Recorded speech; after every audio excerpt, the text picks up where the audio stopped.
यहाँ पे ना 4 लाइन में ये बच्चा पड़ा था, एक्सीडेंट है सर। एक्सीडेंट तो सड़क में जो वो पी के चला हुआ है तो वो देखता नहीं है और स्पीड में चलते हैं और एकदम से ऐसा हो जाता है सर। पानी पिला के गया था अभी घास डाल के, मैं सवेरे से 4 बार चेक किया इसको। कोई घर तो है नहीं, इनका माँ बाप तो है नहीं, कहाँ जाना है, कोई पानी नहीं पिलाने वाला, कोई नहीं, कुछ नहीं। बस ऐसे ही ये मेरी अपनी थोड़ा सा वो है, आर्मी से रिटायर हूँ ऐसा नहीं, पर मैं इनकी थोड़ा सेवा देखता हूँ कि चलो यार इनको कोई पूछने वाला नहीं तो चलो इनकी सेवा कर लूँ थोड़ा। 3 ही टांग से चलती है, एक नहीं चलती है, टेल भी नहीं है, ये पुरानी इंजरी है। शाम को आके देखो कितनी गायें आती हैं, दुनिया भर के जानवर रात को सड़क में बैठते हैं। ये सड़क में इसलिए बैठते हैं कि इनको यहाँ पे मच्छर नहीं काटता। दूध तो सभी को चाहिए पर गाय नहीं चाहिए। दूध दे रही है तो रखेंगे, जब दूध छोड़ दिया तो बच्चे के साथ ही छोड़ देते हैं। दूध इनको पालना, घास नहीं डालना चाहते, चाय भी नहीं पीना चाहिए। इनकी सेवा नहीं करनी है तो चाय क्यों पीनी है फिर। ऐसे अपने माँ बाप की सेवा करते हैं बुढ़ापे में, तो इनकी भी सेवा बुढ़ापे में करना चाहिए। ये थोड़ा है कि उनको दूध लिया और फिर बाद में उनको घर से निकाल दो। ये ऐसा मत सोचना कि मैंने आपको गाय दे दी और मैं इसको देखने नहीं आऊँगा, मैं इससे मिलने आता हूँ। क्योंकि ये बात है कि मैं देखूँगा जब ये ठीक हो जाएगी तो यहाँ पे रहेगी, जहाँ पे जैसे भगवान ने जीवन दिया वैसे अपना जीवन काटेगी, ठीक है ना। कमेंट्स में अक्सर लोग मुझे कहते हैं कि भैया आपको राजनीति में आना चाहिए, पढ़ के अच्छा लगता है। मैं तो सपना भी देखा कि मैं सत्ता में आ गया, और इस बारे में हमने एक कार्टून भी बनाया। उस छोटे से कार्टून का एक छोटा सा हिस्सा हम आपको दिखाने लगे। भाइयों और बहनों, आपकी माँ मेरी माँ एक माँ है, गौ माता।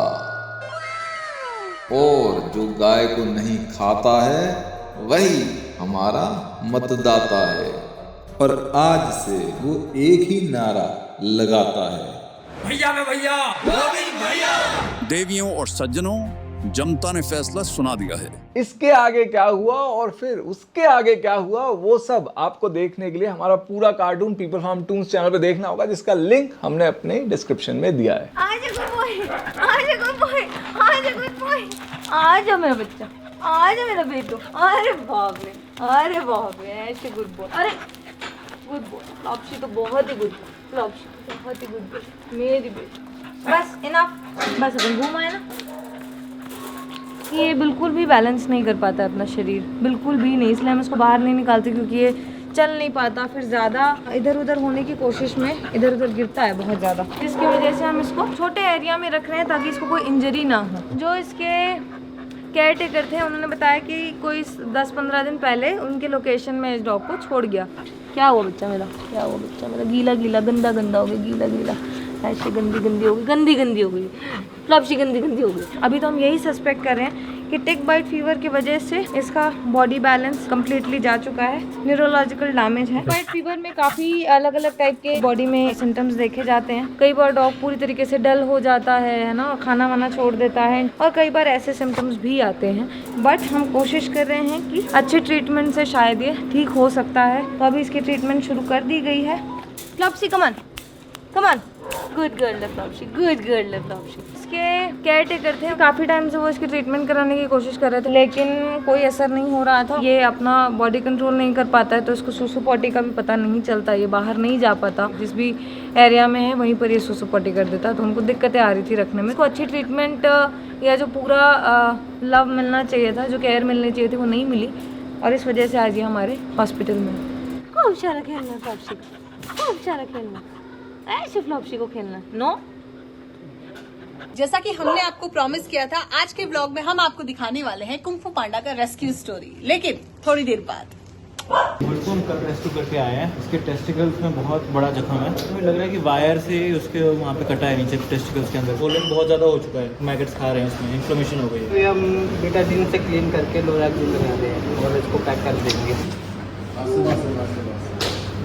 टेस्ला का आज हम कैस्ट्रेशन सर्जरी करने वाले हैं। कैस्ट्रेशन सर्जरी इसकी हम इस हालत में इसलिए कर रहे हैं ताकि जो इसके टेस्टिकल्स में इंजरी है उसके लिए हम हीलिंग को बूस्ट कर सकें। अब जब हम इसका कैस्ट्रेशन करेंगे तो ऊपर की तरफ से ब्लड सर्कुलेशन बिल्कुल कट ऑफ हो जाएगी और ब्लड सर्कुलेशन कट ऑफ होने से इसका इन्फेक्शन फैलने का चांस काफ़ी ज़्यादा कम हो जाएगा। जब एक बार हीलिंग शुरू होगी तो कैस्ट्रेशन के बाद जो इसके टेस्टिकल्स है वो श्रिंक होना शुरू होंगे और उससे हमारा वुंड ज़्यादा जल्दी हील हो सकता है। जहाँ पे हमने कास्टेशन की थी वहाँ पे हमने टॉपिकल स्प्रे मार दिए, 3 दिन तक वो रखेंगे। जो ये 2 इंजरी और है ना अलग से पाँव में, यहाँ की ड्रेसिंग करके इसको हम बैंडेज नहीं कर रहे, ओपन ही ट्रीट कर रहे हैं, बस टेस्टिकल पे बैंडेज किए हुए हैं। प्लस इसको पेन किलर पे रखा है, एंटीबायोटिक और मल्टीविटामिन इंजेक्शन पे रखा हुआ है और साथ में हम इसको ये वीक है काफी तो हम सिर्फ भी दे रहे हैं इसको ना वीकनेस के लिए। कल संडे को मैं अपने कुछ दोस्तों के साथ बो वैली गई थी घूमने के लिए। वहाँ मैंने 2 भेड़ के छोटे बच्चों को देखा जिनकी हालत खराब थी। दोनों के पैर में चोट थी, एक को चलने में दिक्कत हो रही थी और एक अपने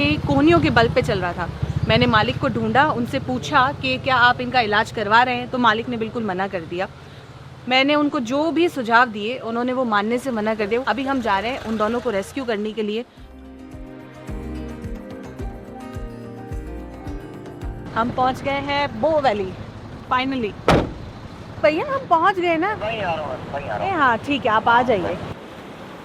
ये गांव के प्रधान साहब है, इन्होंने बात करी थी। ये तो सिर्फ व्यापारी है, ये लाते हैं 100-200 माल लेना है, आगे बेचना है, आगे लेना है और आगे बेचना है। पहले ये भेड़ पाल के थे।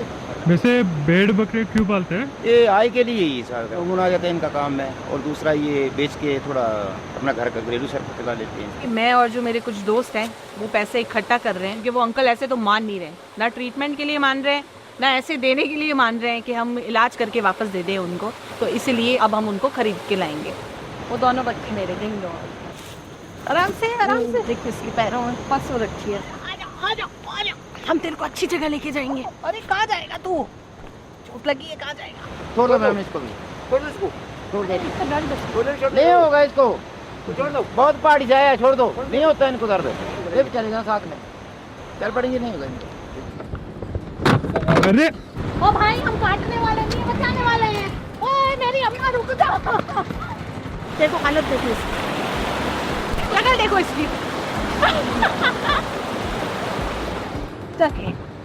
एक महीने की ट्रीटमेंट के बाद जो हमारा कुंफू है अब वो बिल्कुल ठीक है। उसका जो मैगेट वाउंड था पैर में वो भी हील हो चुका है। पीछे है पांडा, उसको भी पैर में दर्द था, अब वो बिल्कुल ठीक है। हमने इनका हेयर कट भी कर दिया है, तो ये देखो ये कितने साफ सुथरे हो गए दोनों। मिमी से भी इनकी अच्छी दोस्ती हो गई है। अब बेटा जी, राजा, मिमी, कुंफू पांडा ये साथ में खाना भी खाते हैं। ये दोनों बहुत खुश है यहाँ। जाते जाते मैं आपसे एक बात करना चाहूँगा। दिन भर में मुझे बहुत से परेशान लोग मिलते हैं क्योंकि वो बहुत समय से बहुत सी जिम्मेदारी उठाते आए होते हैं और अब वो बोझ के नीचे इसलिए चरमराना शुरू करते हैं क्योंकि बात चाहे घर परिवार की करें या पशु कल्याण की, आसपास वाले लोग उनका सहयोग करना तो छोड़िए, अपनी खुद की जिम्मेदारी भी उनके सर पे मढ़ देते हैं। और देखिए हमारा और लोगों पे तो लिमिटेड कंट्रोल है, तो हमें खुद ही अपना दिल कठोर करके ना करना सीखना होगा, नहीं तो अंततः इसी बोझ के तले हम टूट जाएंगे। पर मुझे ये भी पता है कि ना बोलना मुश्किल है, तो आप अपने लिए ना सही, उस जिम्मेदारी के लिए ही सही जो आपने उठाई है, ना बोलना सीखिए।